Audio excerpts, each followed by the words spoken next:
Welcome to the Walsh College Creator Lab. My name is Jay Kruger, and today we are bringing in some new experts. We are going to be talking about the CPA process and all of it that has to do with what it takes to get a CPA, as well as the longevity of the career of a CPA and what that looks like. So in order to do that the best way that we can, we bring in some experts. So today I have sitting with me Jenna Lamb and Gary Degiovanni, and we have a cool experience between Walsh and UHY. There's a great synergy that takes place. UHY is an incredible supporter of ours with a $25,000 scholarship that has really helped a lot of our students reach the level that you guys are today. You guys recruit a lot of our students, and we've loved our partnership for years and years and years, and it's been really, really fun. So what I want to talk about today is I want to make sure that our students know what they're getting themselves into. Mm-hmm. Being a CPA has, old movies have made CPA sound like it's not as much fun. But I've now had a couple of CPAs sitting here, and I'm like, well, that's not at all what this is. Yep. So I would love for you guys to talk about what this is. So let's start first, Jenna, with you. Can you give us a little bit about who you are, what you do at UHY, and maybe how long you've been there? Sure. So as you said, my name is Jenna Lamb. I am an audit partner at UHY. I work in our Sterling Heights office.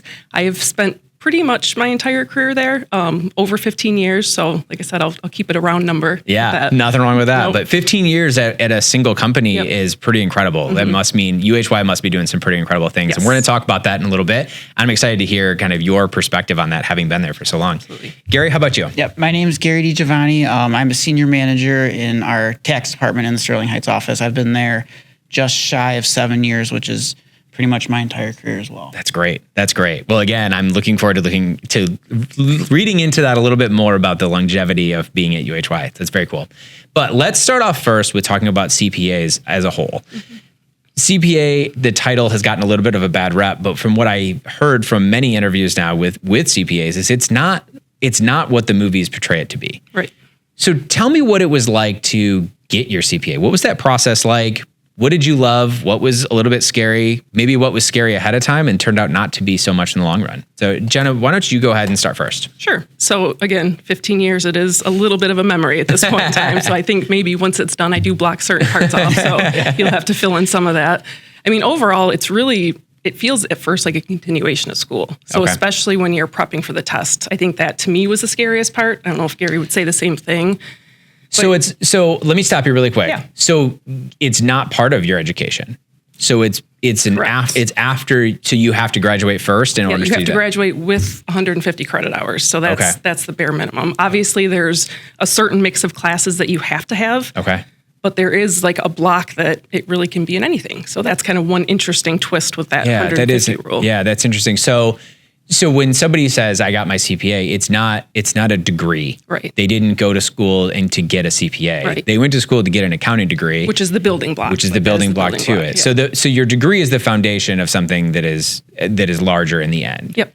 So what does that process look like post graduation? Is this something that like you walk across the stage and head off to take the test and away you go? Honestly, I mean, there's definitely a window of study time, right? So to me, one of my recommendations to new team members that we have coming in is as soon as you can, start that process, because once you're out of the school mindset, once you kind of forget how to study, it just makes it even more complicated.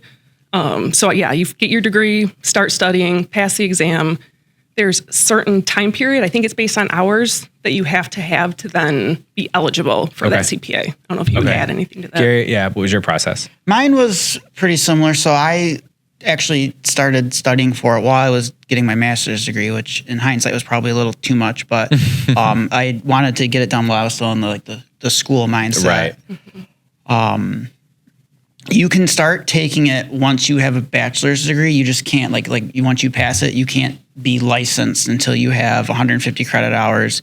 And I think in the state of Michigan, you have to have a year of working experience under a CPA, which the CPA has to sign a statement indicating as such. Okay, so you could start taking it during your bachelor's. I wouldn't think that that's the best decision to do. You can't take it until you have a bachelor's because you need to have a fixed number of classes to take it. And I think it's right around what a bachelor's So you degree don't would be. need a master's? No. You don't need a master's? No. Is that something that you personally would think is a good idea to have?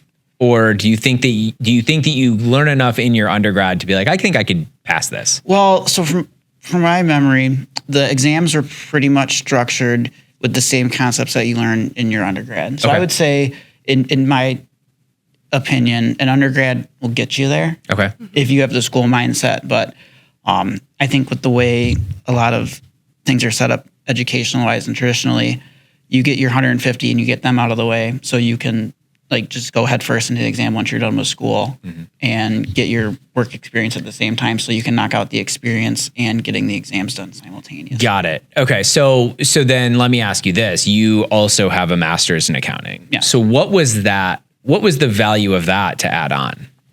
So the value of the master's degree, in my opinion, it took a lot of accounting concepts and tax concepts and took them and put them in like specialized areas that you wouldn't necessarily see in your undergrad. Like I think one of my accounting courses I took in my master's, which forgive me, I'm trying to think about it on the fly. It's all right. It focused on like transfer pricing,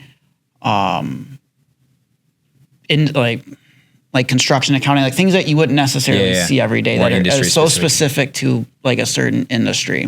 Very Part of interesting. that too depends on the path that maybe you want to go, and Okay. maybe you don't know that necessarily when you make that decision. But a lot of people get an MST if they know, like Gary, that they're going down the tax path. Yeah. A lot of people, another common thing is doing dual majors. So like accounting and finance is one that we commonly see of people going that path to get the 150. Interesting.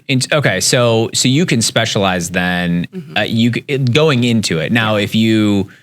Does your 150 credits have to be made up of X number of accounting credits in order to even sit for this exam? Yeah. There are certain, like you have to have a government class. You have to have, I can't pretend to know all the boxes. to check, So but- tell me then. Let's broaden this out a little bit more. Let's say I'm a student who is a freshman this year, right? And I'm going. I think a CPA is the route to go. What is a general interest that somebody should have to even take the initiative to do that CPA? Because it sounds like the CPA is a massive undertaking. It's so much beyond just school.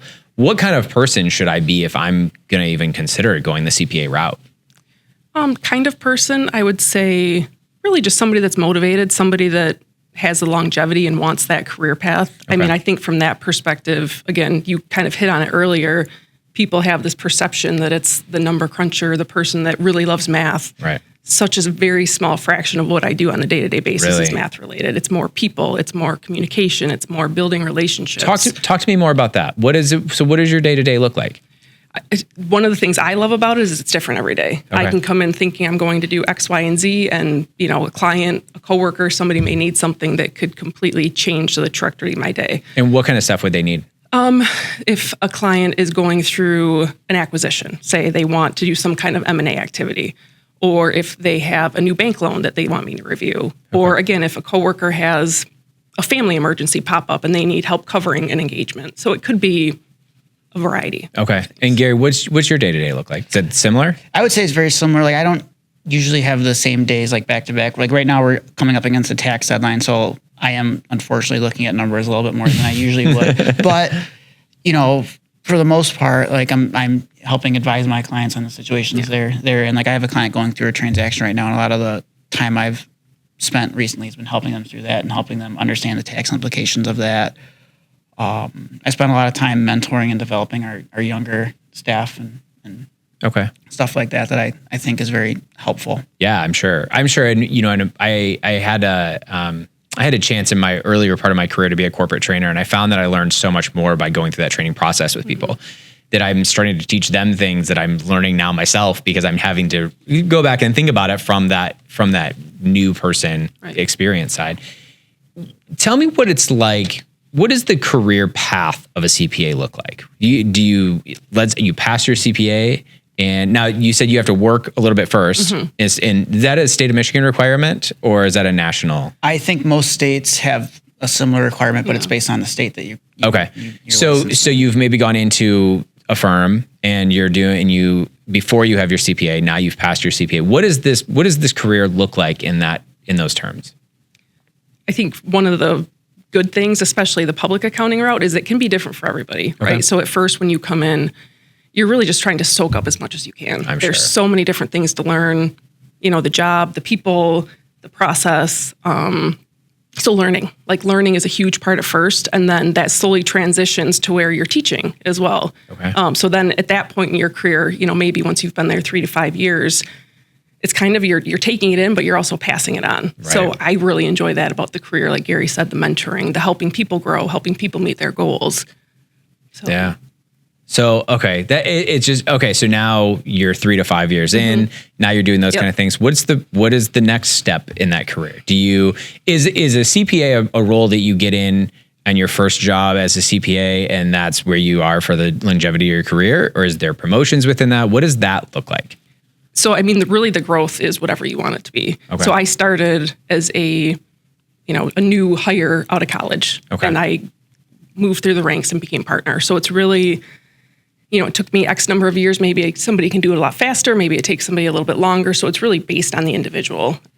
Yeah, I would say having the CPA designation really does open a lot of doors, and then it becomes what you want it to be. Okay. So, like at UHY, if you want to be somebody that's more I want to be the person that understands all the tax laws and all that. There's a place for you there, and you can be that person. If you want to be the person that develops and mentors our younger staff, there's a place for that as well. If you want to be the person that's out, developing relationships with third parties, in an effort to, bring in more clients and grow your book and grow UHY, for example, there's a place for that too. So it's really what you want it to be. And I think one of my friends at the firm says it best. It's public accounting is what you kind of make of it. Yeah. It sounds that way. Which is incredibly encouraging for anybody going into it, because even if they're right now going, I think I like the CPA route, they may get into it and be like, okay, but I really like this piece, and that's there for them. Yeah. That's an option for them. So you have the ability to specialize into that piece, or again, for me, variety is key. So I love that I get to do interviewing one day, come do this another day, golf with a third party the next. So there's so much variety in what we do.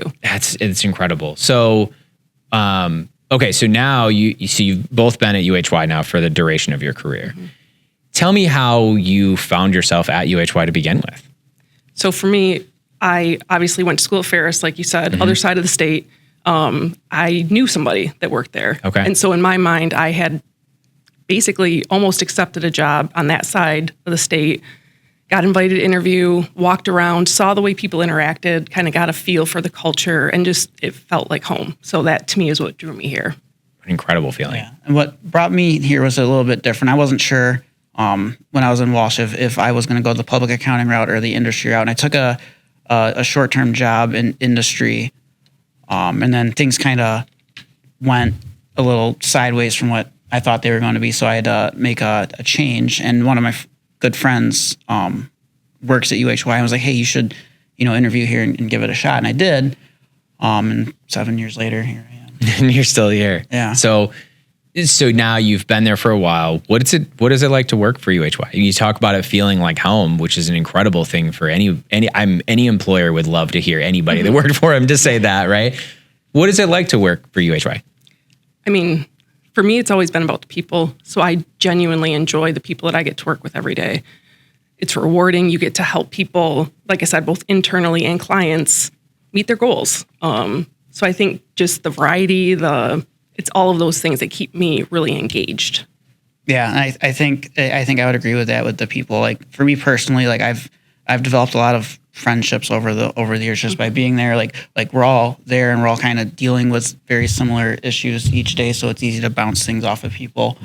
I would say a few of my closest friends now I know just from working at UHY.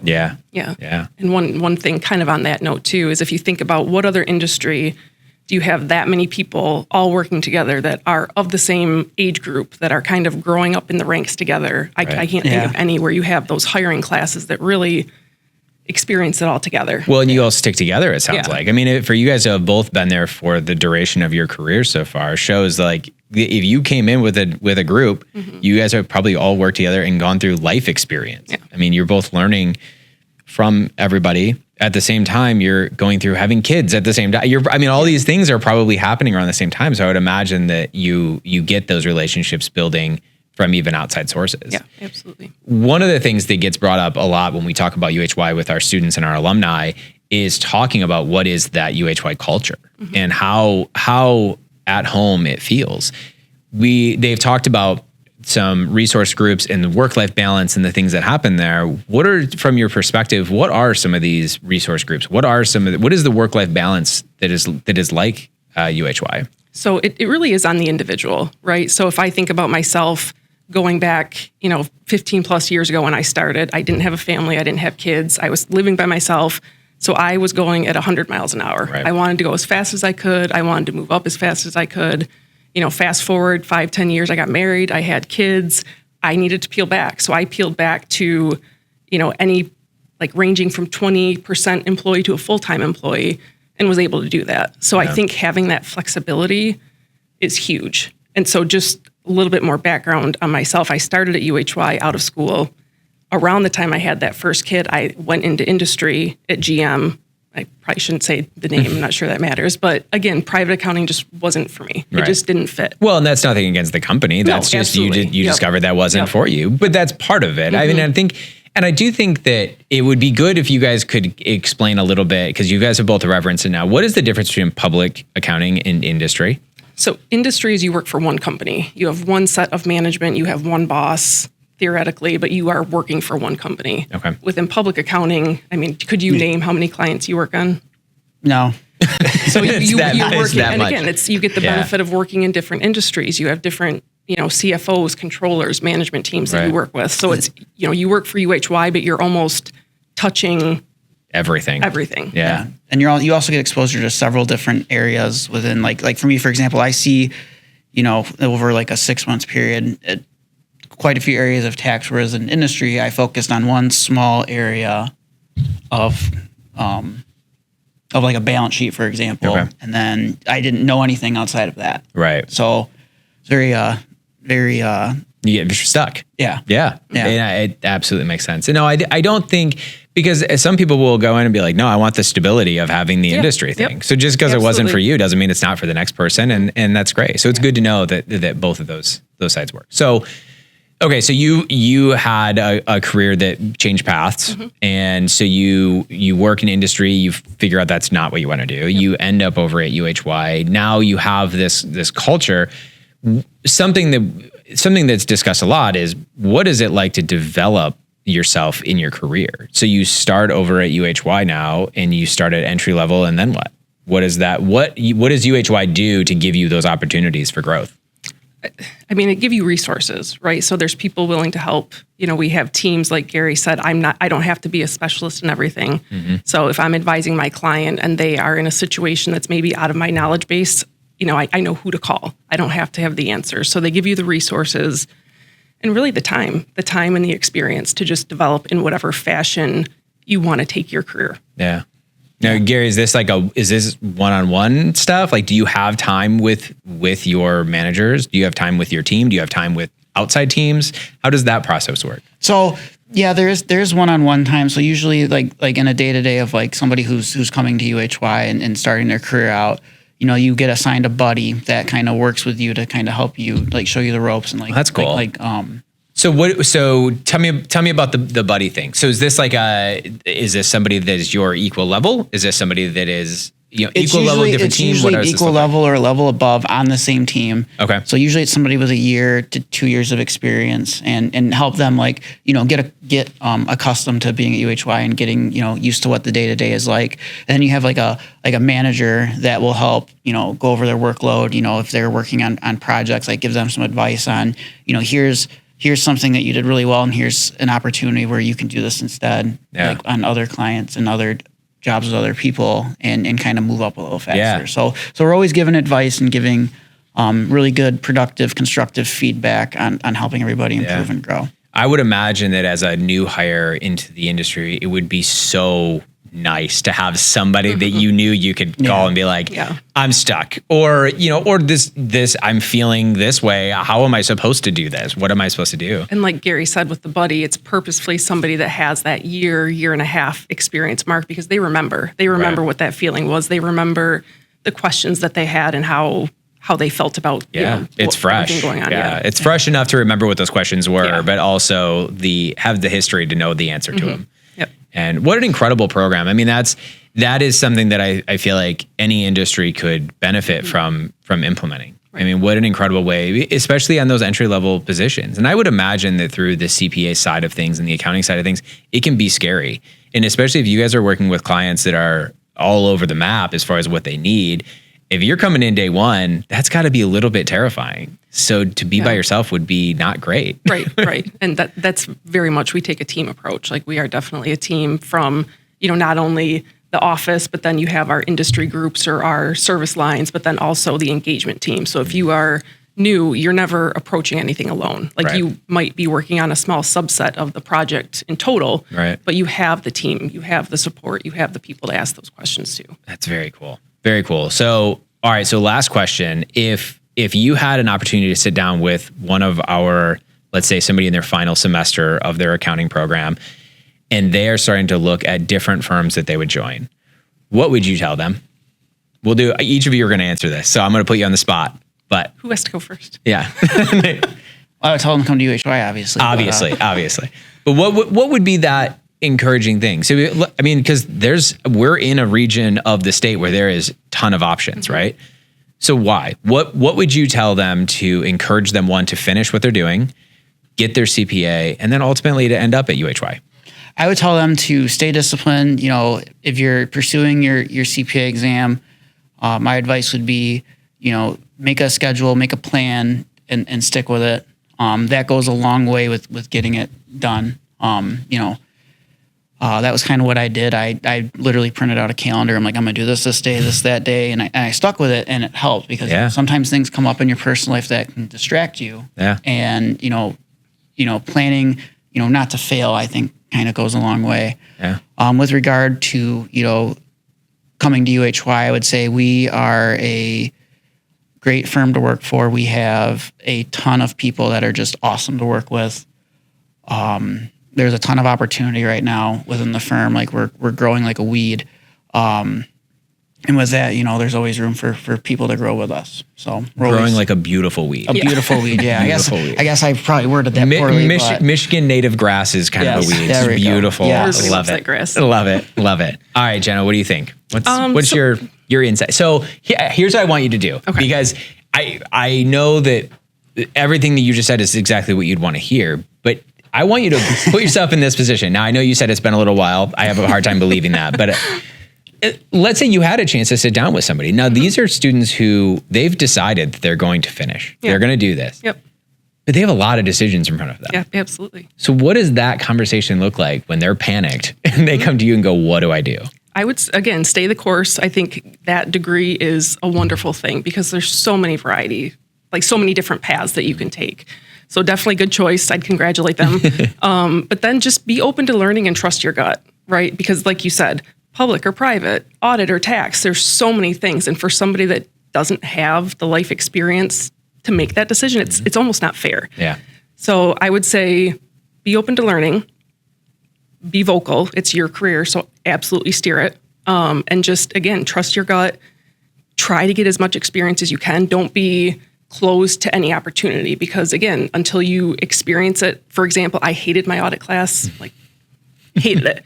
But that was the right path for me. So that life experience is what told me that. So again, just try to get as much experience you can, as much exposure, talk to people, ask them what the day-to-day is like, and then really just trust your gut and make sure that you are steering your career. Yeah, it's incredible.